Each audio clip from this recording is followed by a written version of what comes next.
looking at the rosters, of course, is always the big debate. Asa, the biggest one was the striker. I've been hearing Pfog. Why wasn't he selected?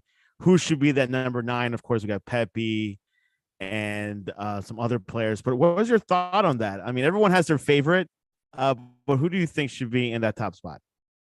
So I think that there's sort of this. This is where you're right. There's a lot of debate about this because there's a lot of disagreement about what the role is of an international team in picking its squad. Is it trying to get a cohesive system? Is it trying to get the best players and figuring it out later? Jordan Pefok is, for those of you who don't know, he's a striker. He's playing for Union Berlin in the Bundesliga in Germany, which is by far the highest level we currently have an attacking player playing, or a striker playing, and he's scoring goals. The problem is that he doesn't play striker the way that Greg Berhalter, the manager, wants to play striker. Ricardo Pepi, Josh Sargent, Jesus Ferreira, they all play in that sort of connection, drop deep. Jordan Pefok is much more of a stay up top, try to bully the people around you, score goals. So there's a philosophical misalignment there between Pefok and Berhalter. In terms of my thought process, I really like the idea of having someone who does something different. So Sargent, Pepe, and Ferreira all play more or less the same way. I mean, Pepe's a little more of a goal scorer. Ferreira's more of a connector. Sargent's much more of a presser. Like, you know, they all have their strengths and weaknesses, but they all do sort of schematically play the striker position the same way. Pefok doesn't. And I really like the idea of having someone on your bench. Like, I'm not pushing for him to start necessarily, but I love the idea of having someone on your bench who, like, hey, 15, 20 minutes left in this game, we need to go get a goal. We need to play a different way because the way that we've been playing doesn't work. You know, having a plan B, as far as I'm concerned, from a coaching perspective, is really useful. And that goes down the list, right? Like, so the other big issue is that, is that center back, where you have Aaron Long getting significant minutes, and not having possession-based center backs, really, who you'd think would be Tim Ream and John Brooks. And I think that it just shows that Berhalter wants to play the way that he wants to play. He believes in his system, like he's, Mike Leach, and he is going to ride or die with the soccer version of the air raid. And if you want to do that, that's your prerogative. I'm not getting paid $1.2 million to be the head coach of the U.S. men's national team. But I don't know. Sometimes you want to run the ball, like, just to keep with the air raid analogy. And who knows? Yeah, which is something that Bob Bradley did in 2010. He would change the system here and there to adapt to the game. You had a Twitter debate with former soccer player Alexi Lalas this past week about systems and who fits in. Tell us, what was that argument all about? Well, part of it was that Alexi was, I think, knowingly ascribing me positions in bad faith. I told him that. He didn't really respond to it, but he was arguing something different than I was arguing. What I was arguing is that a rigid system at any level of coaching, really, but specifically as it relates to international soccer, a rigid system is limiting. Having a rigid system says that you can only have a center back who plays like this, or a striker who plays like this, or a center mid who plays like this. And we're going to run out a 4-3-3, and that's what we're going to do. And we are going to play our game, and you're not going to shift it for us. And to be fair, I use the air raid just sort of because I just read a book about it, but called The Perfect Pass, which is very good. I don't know the author. I don't get any money from that, but it's a very good book about sort of the history of the air raid. But any system in any sport, right? Like, if you want to talk about the Jordan Bulls triangle, or the Syracuse 2-3 zone, or you want to talk about football, air raid, or triple option, or whatever. Every sport has these sort of schematic adherence. And then there are people who are flexible. Bob Bradley did it. Jurgen Klinsmann did it to a fault, where he would just change his system at random. But the way that works is that, you have coaches who want to be multiple. Nick Saban's offense has always been basically since his acceptance of the New World Order, he's been very multiple, right? Like he doesn't have, he's not a dogmatic about it. So my debate with Alexi was really a question of do you believe in the dogma of a system? And do you need to fit players into a system, or do you need to fit a system around your players?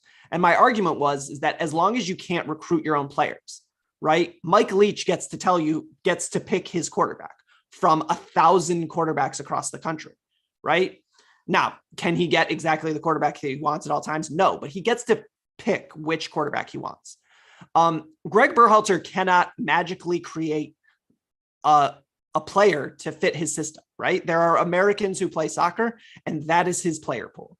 And what my argument was that, look, you have certain players who are clearly more talented than other players, but they don't play the way you want them to play. And my argument is, as a coach, shift the way you want to play them, right? You should create a system that accommodates your best players. And Alexi's argument was really that, no, the system is the system. And if you don't fit into the system, you should not be playing. So it's really, we were having a philosophical discussion in the form of a stupid soccer argument about whether system comes before player or player comes before system. To put it in sort of the colloquialism is, do you believe in X's and O's or Jimmy's and Joe's, right? Like, do you believe that your players determine your success or your scheme determines your success? And I want to be clear here. This is not an answerable question, right? Let's talk about two of the most successful coaches in college football, just because that, or pro football. Let's use pro football. Okay. Bill Belichick and Mike Tomlin deeply disagree on this question. Both of them have won multiple Super Bowls. Both of them have been wildly successful with old quarterbacks. Somewhat less successful when those old quarterbacks left, but we'll see what happens with Kenny Pickett and Mac Jones. But those two coaches deeply disagree about the question of whether scheme comes before player and whether you adapt a scheme to fit a player or you adapt a player to fit a scheme. There is no right answer here. I generally would believe that scheme comes before player when you can pick your players. But if you can't pick your players, for example, I coach high school basketball. I can't pick my players. I have the players that I have. And so as much as I would love to run a certain system that I believe in, I don't have anybody over the height of 5'9". So I'm not going to run a system that requires someone who's 6'5", because I don't have them. And Berhalter is running a system that requires, in my estimation, a level of talent and profile and ideal that he doesn't have, right? He really wants his, just to use an example, he really wants his wingers to be very direct and vertical and fast, play over the top, and have his striker drop deep. We don't have wingers who want to do that, and we don't have a striker who's good enough at doing it. Right? Like our best player, arguably, our two best players, arguably, are Christian Pulisic and Gio Reyna, and both of them want to play inside, not outside, right? Like they don't want to be over the top outside receivers, to use in the example. They want to be slot inside receivers. Well, having a slot inside receiver is great if you have somebody who's taking the top off of a defense. We don't have a striker who's taking the top off of the defense currently. So just if you use basic geometry, it's a problem. And Alexi would say, yeah, but those players can adapt to the system. And what I would say is, why would you ask them to? Right? Don't ask them to do something that they're not good at. Let them do what they're good at. So that's sort of the long-ish version of what Alexi and I were really arguing about. He was describing to me certain positions that I thought were ridiculous, like, oh, you just want your favorites to play. And my response to that is, I have no favorites. I don't care. Like my favorite is Owen Otasawi, and he's not been in the national team for a very long time. And maybe not going to be. Yeah, hopefully he'll have a Twitter space and have you guys at least for a few minutes to discuss. Okay, so the first match for the World Cup for USA is November 21st against Wales, then England on Black Friday, and then on November 29th, Iran. Your prediction could change. I mean, obviously, because we have like a month and a half. How do you see this group forming out for you? Yeah, so we'll get the official roster from the U.S. Soccer Federation on November 9th at like middle of the on like a Tuesday or something, or 5 p.m. Eastern, I guess, because nobody cares about the West Coast. But the without knowing exactly who's coming and exactly who's healthy, because half of our players are injured right now, I hesitate. But all things being equal and all things being healthy, I think this sets up for us for it to go England, us, Wales, Iran. But that is not necessarily what is going to happen, because as much as we complain about our coach, Gareth Southgate is a soccer terrorist. Like, he takes like the most attacking talent in the world, arguably, and like plays a very defensive system. It's Calvin Johnson on Georgia Tech is what's going on in England right now, where they have just all the attacking talent in the world and just refuse to utilize it. But the way that I would expect it to go is I would expect us to draw Wales, lose to England close, and beat Iran. That will not be comfy. It will not be fun. Wales has higher level talent than we do at a lot of positions. Specifically, they have someone who, if he's on the day ready to go, really scary. We do not have a way to deal with Gareth Bale. If Gareth Bale shows up in form. If he doesn't, then he's just sort of an old guy. But if he's ready to go and he's playing well in the World Cup, we have a big problem, because we don't have anybody who can defend against him. But against Iran, we should be able to control that game at least a little bit. And against England, you never know, because against England, we might be forced to play the way that I think we should play all the time. And Berhalter does not want to play, which is to be sort of defensive and counter, and play fast and play direct and let our guys sort of break out, as opposed to what Berhalter really wants to do, which is to sort of hold the ball and impose your will on the game. To which I would say, why? Like, win. Don't worry about how you win. And as Asa said, he will definitely need to look at that roster. November 9th release date. We'll see. It will be a big show spectacle. Now, real quick, who will be your dark horse in this roster that that you might have not seen coming? So if people are like looking out for names beyond what you would consider the big names, the player who I think is going to turn the most heads, who's maybe not necessarily as considered as other people just because he plays in a country that we can't watch mostly, is Tim Weah. So Tim Weah has been injured.